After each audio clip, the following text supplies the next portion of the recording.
Now let's begin the conversation. Every positive economic report raises hope for a better tomorrow.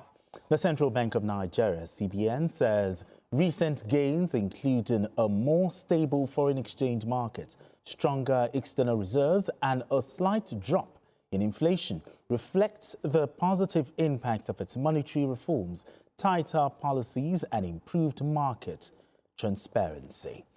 All right, Biko, it's so good to have you join us on the show. Biko, the CBN has declared stable Forex. But talk to me, what is responsible for this? Yeah, I am really impressed about the consistent growth of our foreign reserves. Governor Cardoso has been really intentional about growing the foreign reserves, because what this does for us is that we can stave off a lot of volatility that we have grown accustomed with in that sector. When you have as much as we have, you can defend your currency when it is absolutely necessary to do so. You can sustain liquidity, because whether we like it or not, there will be occasions when there will be tremendous demand, which can actually cause problems. We are approaching an election year. During that period, demand for Forex is usually huge. But the buffers we have now will enable us to be able to defend the currency when it is necessary. What we oppose is subsidizing the foreign exchange market, because you can only do that at a huge cost. We were doing that during previous administrations, but this administration decided to not do that and have money saved from Forex subsidy devoted to other uses.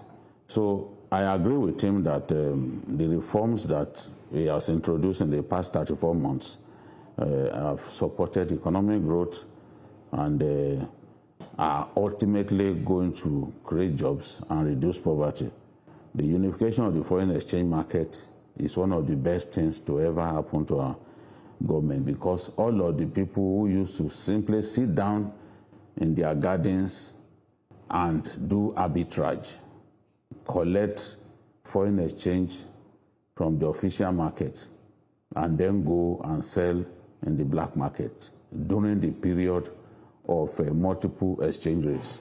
They can no longer do that. In fact, I've seen occasions when the black market rate was even better than the official rate. We've seen that. Yes. So it's a kind of a paradox, but it is what is good for Nigeria. I want to believe that we have a Nigeria that is finally working, and the question is, how will the opposition respond to it? Because they continue to tell us that this government has not achieved anything. But this government inherited foreign reserves at about $4 billion. And now we are talking about $52 billion. And it's going to grow into even more than 60 billion at the rate that we are going. And the way we were printing our currency,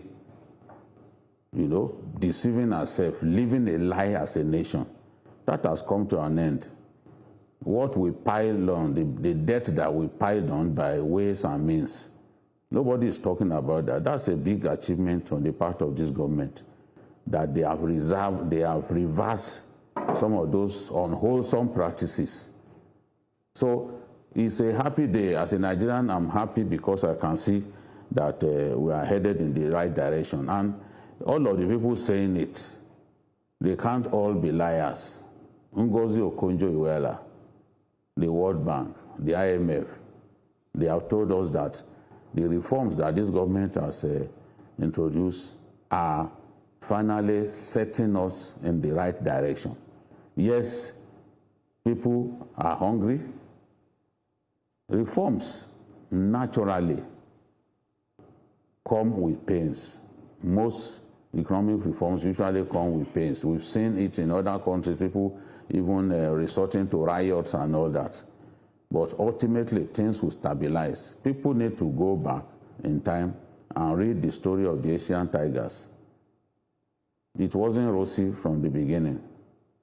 But these are great countries that we are talking about now, and I'm sure that Nigeria's greatness will come sooner than later. After the storm, there will be great joy. And I've seen those clear signs that our country is headed in the right direction. Okay, then. Now, Mayor, the CBN has declared that there's a stable foreign exchange market, and with this huge amount, it shows that the economy is improving. But I want to know, does this mean that ordinary Nigerians will feel the benefits? Let me stress that. Not really. One thing you have to give this government is that they've done very well when it comes to the economy. People may not, critics may say otherwise, but this government, yes, they've not done exceedingly well when it comes to security or corporate governance. But when you look at the economy, education, infrastructure, they've done very well. Okay. In the terms of economy, the reforms that they introduced has been able to stabilize the economy. And if you understand anything about economics and growth, you need to stabilize the economy first before you can now talk about growth. Okay. So what is happening now is that we have been able to stabilize the economy. So the worst is behind us. On the macro level? Yes. Okay. We'll be able to stabilize the economy. And then we'll put bricks in place that have laid a solid foundation for us to have growth. Okay. In that initial period, it does not speculate down to the people.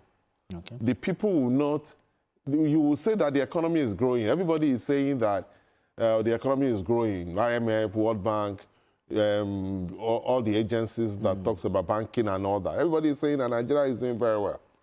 But an average man in the street will complain and say, oh, things are still difficult. That's the way it is.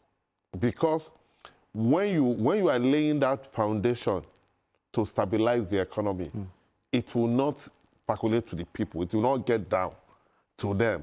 But by the time you now start experiencing the growth as a result of stabilization of the economy, then the people will start reaping the benefits. Okay. So that's just the difference. But what is important, where you have to commend this government, is that they seem to understand the economic dynamics. Okay.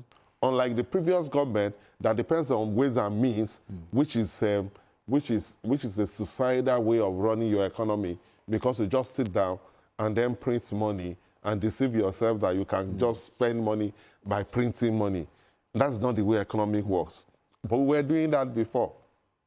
We were doing dual foreign exchange, which does not make sense because some people were gaming the system. Yeah, round tripping. You understand? We were doing fuel subsidy, which was a huge scam because some people just saw them somewhere and they were just fleecing everybody, taking our patrimony and sharing it among themselves. They were able to do the needful. This government have done things that they should do to be able to stabilize the economy. That the economy has been stabilized. That's why you can have that 52 billion. Okay. But at the time this government came in, there was only 4 billion. In fact, everybody thought we had 20 something, but they said no, this thing have been used to as collateral and all that, and that the actual money that we have was actually 4 billion. So, but now we'll be able to now do that. Don't forget that there was a time that in IATA we had problems because the airlines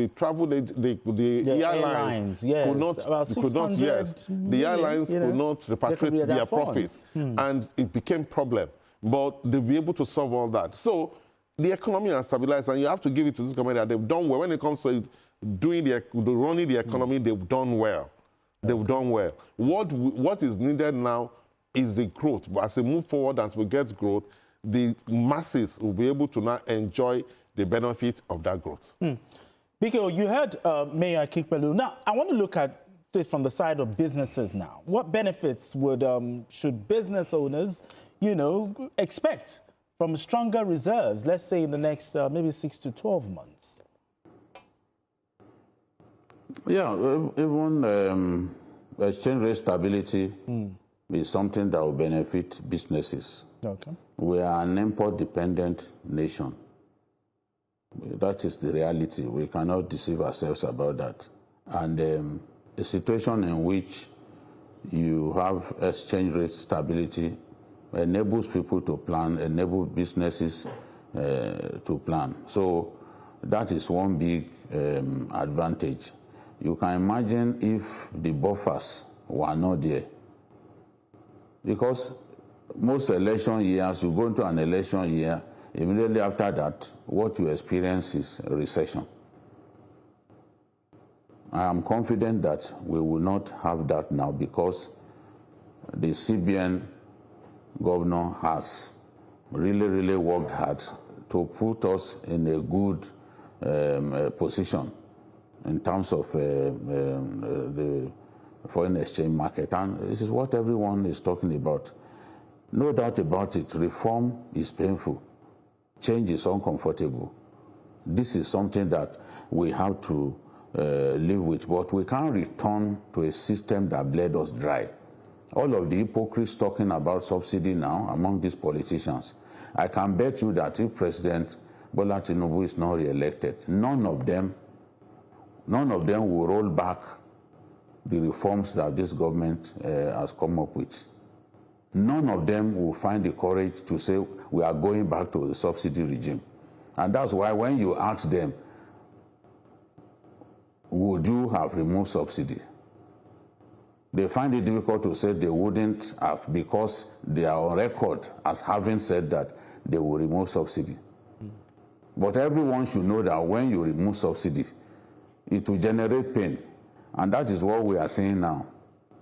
And that was why somebody said some time ago that we had lived a lie for so long.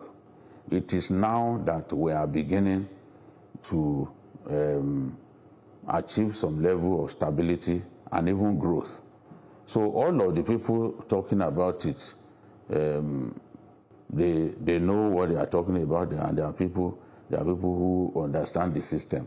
Okay. Investments are coming into our country, more investment, thanks to the diplomatic shuttles that the president has consistently done.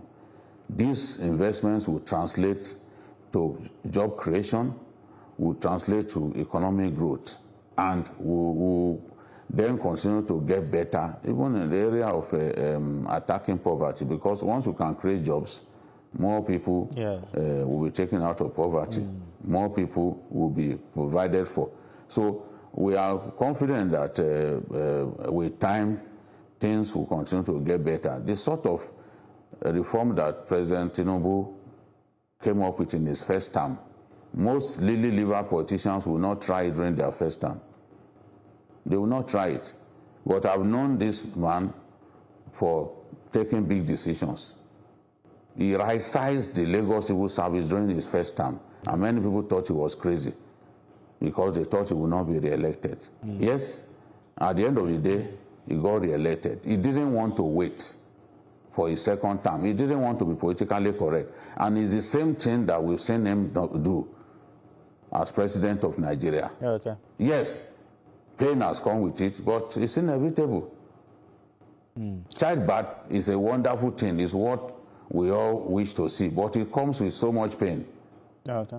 If you've never been into a maternity ward, you will not know what we are talking about. If you are not married, or you have no plan to get married, you will not know what we are talking about.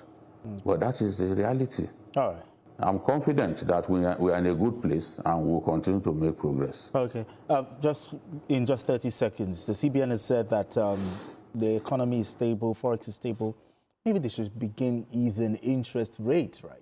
What do you think? No. The interest rate depends on a lot of variables. That has nothing to do with whether you are growing your foreign exchange and all that. So the interest rate is another matter entirely. It depends on a lot of variables, what the inflation is, the state of things. So that is a different thing. The CBN and the other bankers, they meet regularly, look at it, and determine what should influence it. You know, so that's that. Even in US, remember that Trump kept having problem with their own governor of central bank, which is the chairman of Federal Reserve, for them to cut interest rates, and the guy refused to cut interest rates and all that.